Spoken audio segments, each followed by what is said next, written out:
What's up? Well, I guess the moment has arrived. I mean, you've been working towards this for a long time, but a couple days out, what's the emotion to feel like for you? Yeah, I'm just really excited. Obviously a big opportunity for me, being on this card, being on the main card. Very cool. And yeah, I'm just excited overall. Excited and grateful. Yeah, I know the decision to delay the fight from December. I mean, obviously there was a lot of anticipation then as well. I guess how difficult was that, and what steps have you taken, I guess, to be right for March? Yeah, it was tough. I love competing. I want to compete as much as I can and get out there as much as I can. It's my favorite thing that I get to do. So pushing it back was difficult, but it was a good decision. I'm 100% now, ready to go. Had a long camp and put a lot of time and effort into it. So we'll do it up.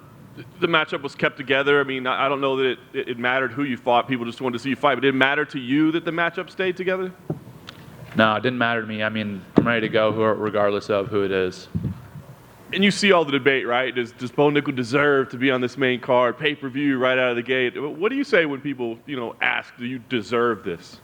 Yeah, it's kind of a funny question, because it's like not really my decision. I'm not the one that makes that call, but obviously the UFC thought that it was the right move, and personally, if it does come to my opinion, I think it's the right move too. I think that there's a lot of people that want to watch me, a lot of people that want to see how I fare, and yeah, I think it makes sense. So, obviously they agreed with that, and if other people disagree, then, it's not really up to you either.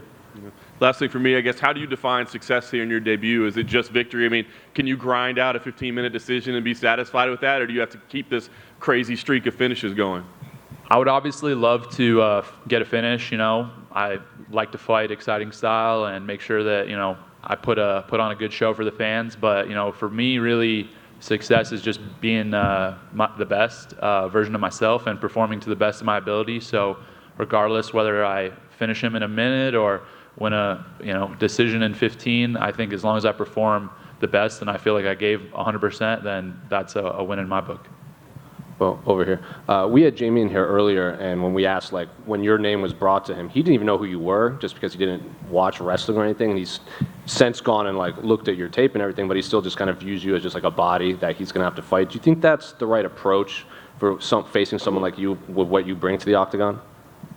Probably not. I don't think that's a great approach. I would definitely, before I accept a fight, I do a lot of study and film on a guy. I think that if he actually didn't know who I was and accepted the fight, then that doesn't really make him look more professional or better in any way. But yeah, it's all good. I don't really care how he approaches it. I'm just focused on what I need to do. And obviously, you can't really, you've been wrestling your whole life. He's brought in fighters like Chris Weidman to help him train and prepare. How much can you learn to face someone like you in this only a short few weeks? Yeah, it's interesting, the idea of trying to bring someone in to emulate me. Weidman, obviously, super talented, wrestling based, done a lot of good things. But I don't really think that there's anybody that has the skills that I have that is able to do the things that I can do. And so, maybe that's a good option for him. But as far as options go, there aren't many. And final one for me. We spoke to your coach, Mike Brown, and he wants a slow rise for you. He doesn't want this rapid ascension. So I'm curious, are you going to follow his advice, or how fast of a rise do you want? It's already been a lot faster than I anticipated. I expected to have quite a few more fights before getting to this point. Obviously, there were different plans in store for me, and I'm just riding with it. And so I trust Mike fully, 100%, and I really lean on him and his advice and the advice of my management team, first-round management. And, the people that I'm close to, their opinions really, really matter to me, and they're really weighted very heavily in my decisions. And so I'm really good with whatever the team wants to do, and I feel like that's kind of the approach that I'll continue to take. Well, going off the back of that, to your right, your name has been linked with the bigger names in this sport already. Is there any part of you that's a little bit disappointed you're not fighting a bigger named opponent for your debut just to make the biggest splash possible? No disappointment. I love competing regardless of who I get to compete against, and so being mentioned with the same with these other people's names and stuff is something that I'm just grateful for, and I feel a lot of appreciation that people believe in me and they believe in my skills. And so the opponent, with it being my UFC debut, I think that it's appropriate, and I think it makes sense. And I'm 3-0. Been training MMA for a year and a half, and I'll continue to progress and get better. But at the same time, I don't skip any steps in development, and I'm going to make sure that when I am competing with the best guys in the world and at the highest level, that I'm ready to dominate them as well. You mentioned professionalism and you mentioned listening to your team and stuff like that. It's clear that's something you value. Do you look at the rest of the UFC and sort of think, nah, there's some guys who just aren't that professional here? I think coming from my background, being a collegiate athlete at Penn State, the winningest sports program in the NCAA in the last 10 years, not only wrestling, but any sport, I think that there's just kind of a different precedent set and there's a different mindset that I have, and that doesn't really have anything to do with me personally. That just has to do with the people that I'm around, the program, and learning from a lot of great leaders and great individuals and people that have achieved super awesome things. And so I just try to soak all of that up. And I think transitioning to MMA, there's definitely a big difference in how people handle things, but it's not really, I don't think it's personal. I don't think it's anybody's fault. It's just the environment they're around. And, I've just been very fortunate to have a lot of good people around me. Last one from me. How hype trains usually go, right? It builds, and then the moment there's even a sort of hint of vulnerability, people say, they're not that good. Is that something that you think about and think, well, I have to dominate everyone I go up against, or eventually people will turn against me, or is that not something you consider? I would say that it's definitely like I see a lot of people talking and I hear people saying certain things, and it's always interesting to me to kind of observe that, because I think I'm my own worst critic. So anything that anybody's going to say to me, I'm already like 2 steps ahead of that. And so really, as far as the hype train stuff, I would say that it has to have some effect, because I do hear it and I do notice it, and as that is information that is kind of coming in. But again, there's more pressure put on me from myself than anyone else, and I want to finish people and continue this hype train, because that's just in me. I just really want to achieve my goals, and I want to be the best fighter in the world. And so whatever anybody says, it's coming in, I'm hearing it, but I'm a harsher critic on myself than anyone else could be. Bo, right here. You mentioned it right there. You want to be the best fighter in the world. You've spoken previously about wanting to be one of the all-time greats. Is it motivating to look up this card and see Jon Jones, someone who a lot of people consider the best fighter of all time? And have you been able to take motivation from that? And have you had any conversations with him? Yeah, super motivating for me. I remember being probably like 5th, 6th grade watching UFC events and seeing Jon Jones dismantle people. And so to be on the same card as him is a big honor. I'm very grateful for that opportunity. I think it's pretty cool. And I was able to meet him yesterday actually at the PI. He tried to take me down, but I obviously stuffed that and ran around, got behind him and stuff. But again, very grateful to be on a card, and he's definitely a guy that his fighting style I would like to emulate. Okay, so give us some insight. We don't know the heavyweight Jon Jones. What does it feel like, him trying to take you down? He had a pretty strong grip, but overall, it was just straight wrestling, so I had a big advantage. But he's gonna be fine this weekend, I'm sure. I'm really excited to see him fight. A lot of anticipation with him coming up to heavyweight, and I think that he'll probably put on his best performance ever, just because there's more pressure and more eyes, and he's a guy that performs when the spotlight's on him, better than anyone. And speaking of pressure, coming off the Contender Series, it seemed like a day, a week couldn't go by where your name wasn't in a headline attached to this, that, or the other thing. And some of that, since the other fight fell apart, has slowed down a little bit. Has that been easier for you, maybe taking some of the pressure off? I'm sure it'll ramp up over these next few days again, though. I always feel pressure. I think it's different than what most people would assume, because the pressure for me, again, it all comes from me. It comes internally. Regardless of what people think of me, I want to be the best. That just comes from me and my heart and what I'm passionate about. And so I feel pressure every single day when I go in the training room. I'm obviously training at American Top Team, sparring with really high-level guys, and I feel like I just want to get better and better and better and keep improving. And so, I'm nervous not only, for a real fight, but I'm nervous in training because I just care about it so much, and I put everything into this. And now I get the opportunity to kind of show what I've been working on and continue to get better. Bo, over here. Right here. How much does it help? You talked about being an American Top Team, getting to train over there. How many just really good middleweights are there? You've got Johnny Eblin, Dalton Rasta. Like, you really have, some of the best training partners you could have. How much does that help this process of, you going from a year and a half to? It helps a ton, right? Iron sharpens iron. Everybody knows that. And it was the same mindset for me coming from high school to college, going to Penn State, where there's the best wrestlers in the world there. I get to train with the best guys day in, day out. And now, moving into MMA, it's the same thing. Train at American Top Team with the best middleweights in the world, having the best coaches in the world. It's super exciting and something that I really appreciate. I'm grateful for. And so every single time that I train, I'm fully 100% focused, all in, and I really love it. And so, yeah, just overall very grateful for all the people around me again. And coming from a collegiate wrestling background, what have you made of sort of this Dagestani takeover in the UFC with, Umar Nurmagomedov, Islam Makhachev? Like, I'm sure you're paying attention to that. What do you think of what they've been able to do in the sport?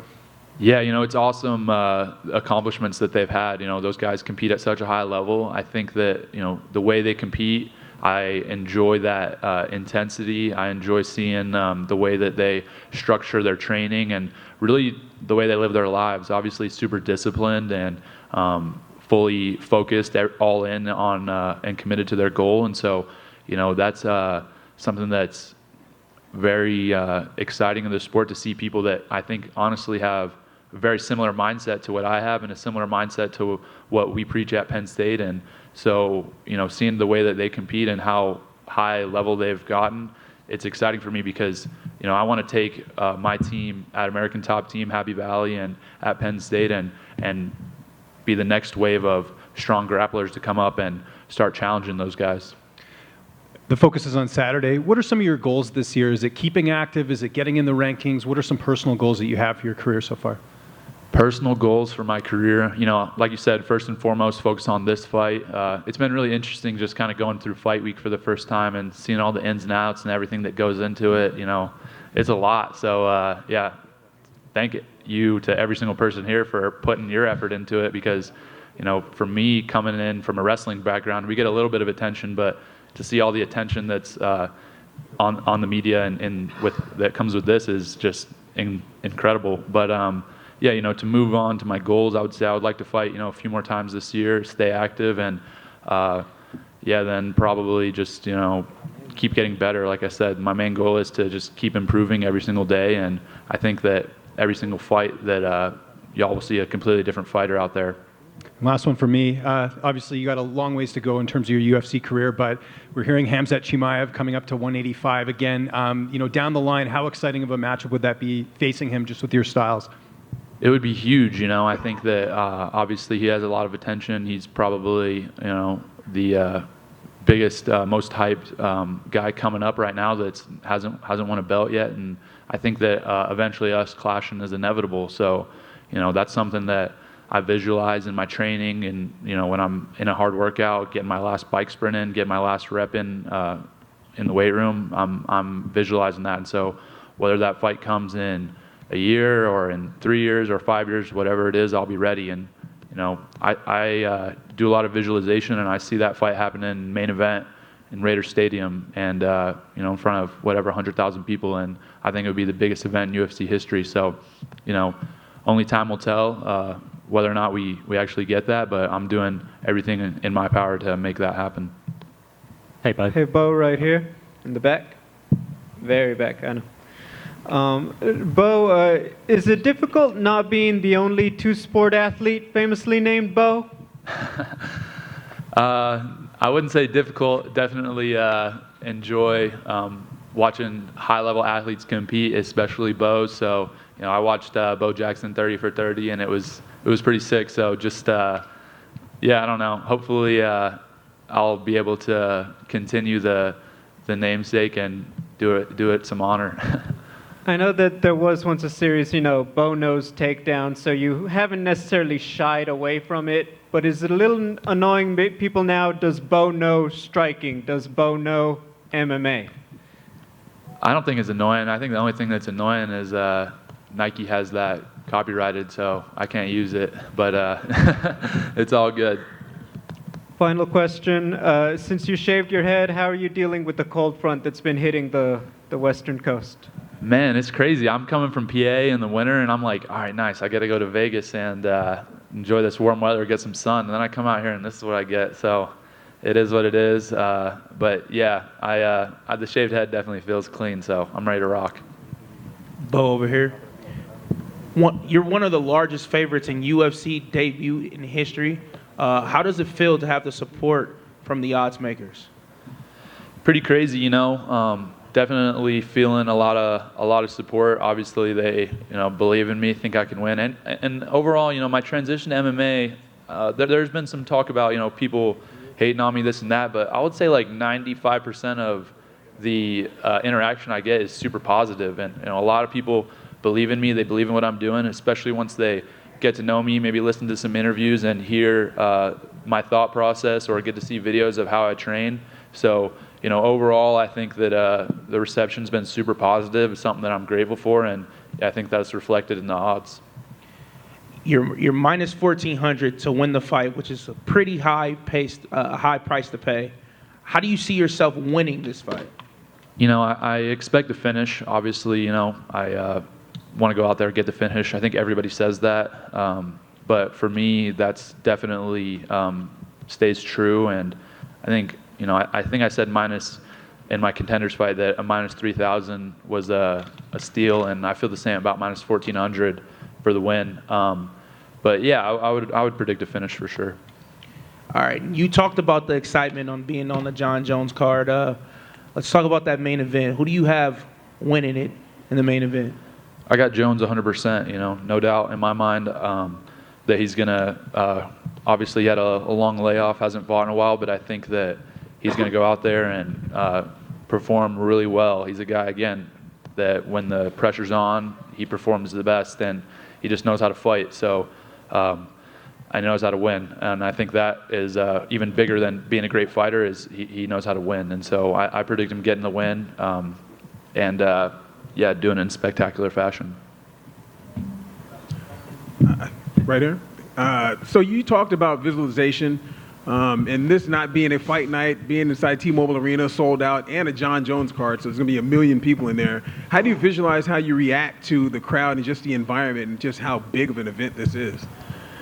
Yeah. I think the important thing about visualization is making it really real, making it really a visceral experience. So, I think that there's technique that goes into visualization just like there's technique that goes into fighting. And so for me, it's making the experience as real as possible, imagining not only what I'll see, but what it's going to sound like, what it's going to smell like, what the concrete's going to feel like underneath my feet, what the cage is going to feel like underneath my feet, and just making it as real as possible for me. So, when I go in there for the first time, it really won't be the first time because I've imagined it so many times in my mind, and I think that's just a very powerful practice. And then along the lines of that, what are some of your teammates and your coach told you about what it's going to be like? That whole adrenaline dump, they talk about that as well. But the fact that, this is a huge, huge card. Yeah, I think that I haven't got too much advice because I think my teammates and coaches have just continued to say, be yourself. I feel like I'm prepared for this moment. I feel like, 4 years of college wrestling on top of, 15 plus years of wrestling as a youth that I'm ready for this moment. I feel like I've had a slow build to get here. And a lot of people are just thrust into this spot with no previous life experience. But for me, I'm 27. I've competed hundreds of times in front of sold out crowds, and that's just something that's normal for me. I was 19 years old competing in sold out Madison Square Garden. I've competed in front of 30,000 people on a regular basis, and so. I know it's definitely bigger. I don't want to diminish the how big this event is because it's definitely the biggest event that I've had a chance to take part in. But with that being said, I feel fully prepared for this moment. I feel better prepared than almost anybody to step out there and do my best. Dang, and lastly, for me, competing at Madison Square Garden as an amateur, that's dope. But the fact that you're fighting in Las Vegas, fight capital of the world, in the UFC, and you come from a wrestling background, did you ever think that you would be in this position as a kid? As a kid, I didn't really think about fighting too much as a kid. I always loved fighting, and I would watch all the events and mess around with my friends and fight and stuff as a kid. So I always loved fighting. I would say that the first time that I was sure I wanted to fight was probably halfway through my college wrestling career. And I just decided, I was kind of deciding, am I going to just wrestle or am I going to fight? And then I was doing a camp and had some jiu-jitsu guys that were like, yo, you want to roll with us? And they just basically 10 of them rotated in on me for an hour. And I was like, this is really fun. I definitely want to learn more about this, and I definitely want to fight. And so from there, my goals are always the most almost unattainable, unreachable, highest type of goals you can achieve. So, going into college, it was to be a 4-time undefeated national champion. And now going into MMA, I want to be a pound-for-pound #1 fighter in the world. And so I definitely envision myself getting to this point. It's happened really quickly. I've only been training, like I said, a year and a half. And to get to this point now is pretty crazy. But I do feel like I did envision myself getting here, at some point. Appreciate it. Thank you.